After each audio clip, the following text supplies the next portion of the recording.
আসসালামাইকুম রহমতুল্লাহি আবরকাতুহু। আমার ভিডিওগুলো দেখতে থাকুন, দেখতে দেখতে ভালো লাগে, ভালোবাসা হয়ে যাবে ইনশাআল্লাহ।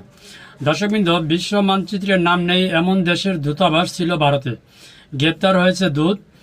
আসুন একটু বিস্তারিত দেখি। ভারতে উত্তরপ্রদেশে পুলিশের special task force transport Ghaziabad থেকে ভুয়া দূতাবাস চালানোর অভিযোগে মঙ্গলবার এক ব্যক্তিকে গ্রেপ্তার করেছে পুলিশ জানিয়েছে, দূতের নাম হর্ষ বর্ধন জৈন, বয়স হচ্ছে 48।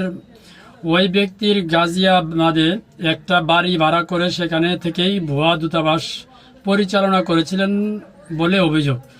ওয়েস্টকার্ট টিকা, সাবোরগা, পলবিয়া এবং লোডোনিয়ার মতো তথাকথিত দেশের কনসাল বা রাষ্ট্রদূত বলে পরিচয় দিয়ে মানুষকে প্রতারণা করতে বলে এসটিএফ এর তরফ থেকে জানানো হয়েছে।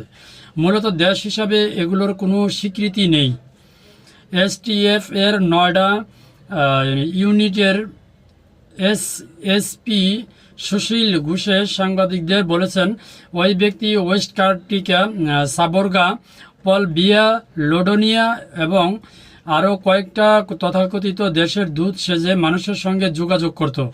ওই ব্যক্তির কাছ থেকে অনেক আপত্তিকর সামগ্রী উদ্ধার করা হয়েছে। যে সমস্ত গাড়ি উদ্ধার করা হয়েছে সেখানে কূটনীতিকদের ব্যবহার করা গাড়ির নাম্বার প্লেটের অনুকরণে তৈরি নাম্বার প্লেট লাগানো ছিল। এতে কোনো অনুমোদন সংস্থার স্বীকৃতি ছিল না। ভারতে কি বলবো, যাই হোক, ভিডিওটা দেখার জন্য ধন্যবাদ সবাইকে। আসসালামু আলাইকুম রহমতুল্লাহি ওয়া বারাকাতুহু।